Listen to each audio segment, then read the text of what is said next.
आखिरकार सीईसी की बैठक के बावजूद कांग्रेस के उम्मीदवारों की सूची क्यों नहीं आ सकी?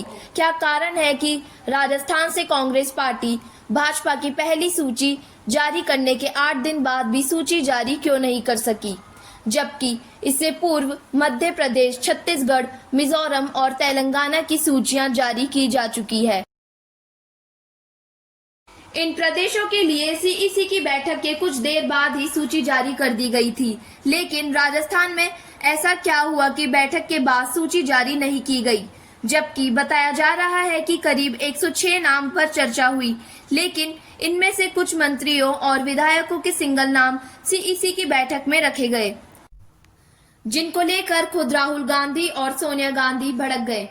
बताया जा रहा है कि इनमें मंत्री शांति धारीवाल, प्रमोद भाया, महेश जोशी, डॉक्टर रघु शर्मा समेत करीब 50 नाम हैं, जिनको लेकर पार्टी आलाकमान ने नाराजगी जताई और साथ ही 3-3 नाम देने के निर्देश दिए।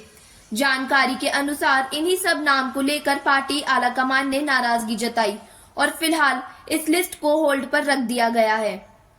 बताया जा रहा है कि मुख्यमंत्री अशोक गहलोत अधिकांश विधायकों को टिकट रिपीट करने के मूड में है, जबकि कांग्रेस पार्टी सर्वे रिपोर्ट और ग्राउंड रिपोर्ट के आधार पर 50 विधायकों के टिकट काटने के प्रयास में है। ऐसे में मुख्यमंत्री अशोक गहलोत खुद के लोगों के टिकट कटते हुए देखकर खफा हो गए। पार्टी आलाकमान भी उनके इस व्यवहार से नाराज है।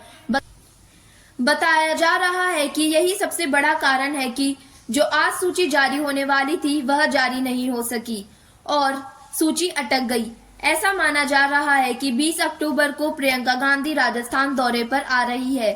वह दौसा के सिकराय में ईआरसीपी जनजागरण रैली के समापन पर आयोजित जनसभा को संबोधित करेगी, इसलिए फिलहाल सूची को रोक दिया गया है। लोगों का तो यहां तक कहना है कि आखिरकार मुख्यमंत्री अशोक गहलोत अपने लोगों को बचाने के लिए पूरी पार्टी को दांव पर क्यों लगा रहे हैं, यह उचित नहीं है। वहीं सचिन पायलट पूरी तरह से खामोश है। एक दिन पहले भी मुख्यमंत्री अशोक गहलोत ने सचिन पायलट और उनके साथियों पर मानेसर को लेकर बयान दिया था। उन्होंने कहा था कि कई विधायक ऐसे हैं जो 30 से 35 करोड़ लेकर बैठे हैं, लेकिन उनमें से कई विधायक ऐसे भी हैं जिन्होंने 10-15 करोड़ रुपए का ऑफर ठुकरा दिया। ऐसे में उनकी ईमानदारी पर शक करना बेकार है। जाहिर सी बात है कि वह बात में सचिन पायलट और उनके समर्थक विधायकों को जानबूझकर बदनाम करने की कोशिश करते हैं या फिर उनको अपमानित करने की कोशिश करते हैं, जिससे परेशान होकर या चिढ़कर वे विधायक कांग्रेस पार्टी छोड़ दें या कांग्रेस से बगावत कर दें। लेकिन इस बार सचिन पायलट भी भगवान शिव शंकर के शिष्य बन गए हैं, क्योंकि सचिन पायलट गहलोत के तमाम अपमान का घूंट पीकर भी शांत है। ना बयान, ना किसी तरीके की प्रतिक्रिया,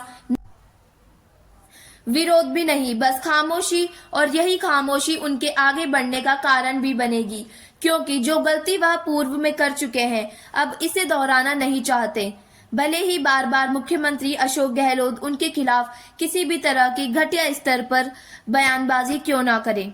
सचिन पायलट ने इन दिनों में पलटवार नहीं किया है। वह चाहते तो मुख्यमंत्री अशोक गहलोत को करारा जवाब दे सकते थे। मुख्यमंत्री गहलोत के इसी व्यवहार के कारण उनके समर्थक भी उनसे नाराज हो गए हैं और जो लोग सचिन पायलट से नाराज थे वे लोग उनके नजदीक आ गए हैं। तो आज कांग्रेस पार्टी की सूची नहीं आने का दूसरा बड़ा कारण यह भी माना जा रहा है कि इन दोनों नेताओं के बीच में आपसी तालमेल बिल्कुल भी नहीं है। गहलोत और पायलट की खींचतान के कारण ही कांग्रेस की सूची अटकी हुई है।